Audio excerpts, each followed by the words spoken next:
தேசிய ஜனநாயக கூட்டணியுடைய கூட்டத்தில் கலந்து கொள்வதற்கு அழைப்பு வந்தது. கூட்டத்தில் கலந்து கொண்டோம்.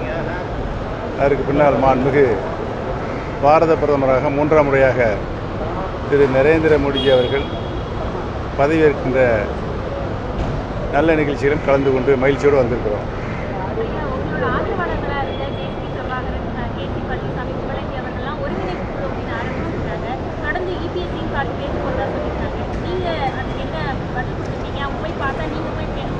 நான் ஏற்கனவே இதற்கு நேற்று பதில் சொல்லிவிட்டேன். அவர்கள் எங்கிருந்தாலும் வாழட்டும்.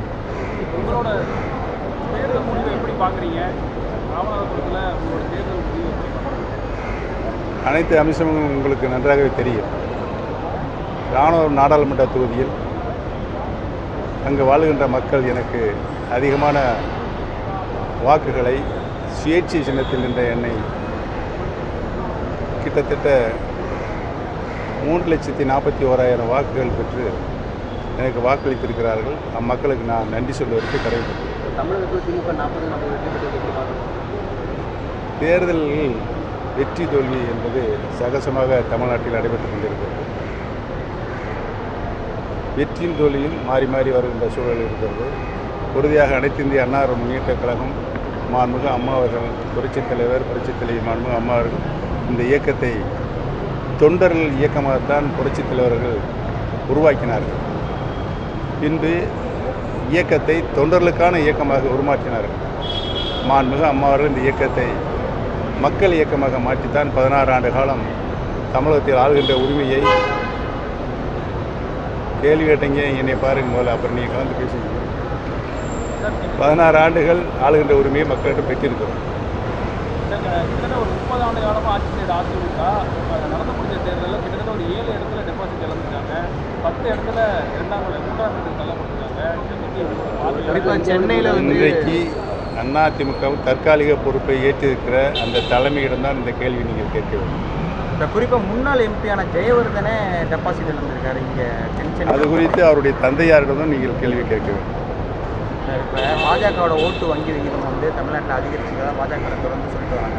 அதற்கு முக்கியமான காரணமாக சொல்லப்படுவது தென் மாவட்டங்களில் உங்களுக்கு அதாவது ஓபிஎஸ் அவர்களுக்கு இருக்க ஓட்டும் டிடி தினகர்களுக்கு இருக்க ஓட்டு வாக்கு வங்கியும் தான் பாஜகவுக்கு மாறி இருக்கு. அதோட பாதகமாக அமையாதா? அதோட பாரதிய ஜனதா கட்சியுடைய மாநில தலைவர் திரு அண்ணாமலை அவர்கள் முழு மூச்சாக களத்தில் இறங்கி 24 மணி நேரமும் பாரதிய ஜனதா கட்சியுடைய வெற்றிக்காக அரும்பாடுபட்டார் என்பது மற்றொரு காரணமாக முக்கிய காரணமாக இருக்கிறது. இல்லை உங்கள் வாக்கு வங்கி பாஜகவுக்கு போனது உங்களுக்கு இப்போ வருங்காலங்களில் பாதகமான ஒரு சூழ்நிலை ஏற்படுத்தாதா? ஏன்னா நீங்கள் தனியாக தனி கட்சி வச்சுருக்காங்க. ஒரு தலைமை எடுக்கின்ற ஜனநாயக பண்புகள், அவர்கள் எடுக்கின்ற ஜனநாயக நடைமுறைகள், இவைகளை வைத்து தான் பொதுவான பொதுமக்கள் நியூட்ரல் பப்ளிக் தமிழகத்தில் இருக்கின்ற அரசியல் கட்சியினுடைய சதவீதம் 60-65% இருக்கும். பொதுமக்கள் யாருக்கு வாக்களிக்கிறார் என்பதை பொறுத்தான் வெற்றி தோல்வி நிர்ணயிக்கப்படுகிறது. ஆக பொதுமக்களுடைய அபிமானத்தை இந்த தேர்தலில் யார் பெற்றிருக்கிறார்களோ அவருடைய வெற்றி பெற்றிருக்கிறார்கள். சார், தாய் வழி வந்த தங்கங்கள் எல்லாம் ஓரணி நாளை போட்டீங்க. அதுக்கான அடுத்த கட்ட நடவடிக்கை என்ன பண்ண? இந்த நிமிடம் வரை நான் அதைத்தான் சொல்லிக் கொண்டு இருக்கிறேன். என்னுடைய அறிக்கையை பார்த்தாலே உங்களுக்கு புரியும். பிரிந்திருக்க சக்திகள் அனைத்து இந்திய அண்ணா முன்னேற்ற கழகத்தினுடைய பிரிந்திருக்க சக்தியில் ஒன்றிணையவில்லை என்றால் எந்த காலத்திலும் வெற்றி வர முடியாது. பாதகம் செய்பவரை கண்டால் நாம் பயங்கொள்ளலாகாது பாப்பா, மோதி மிதித்து விடு பாப்பா, அவர் முகத்தில் உமிழ்ந்து விடு பாப்பா. அண்மை செய்திகளை உடனுக்குடன் தெரிந்து கொள்ள இணைந்திருங்கள் இயம்நாடு தொலைக்காட்சியுடன்.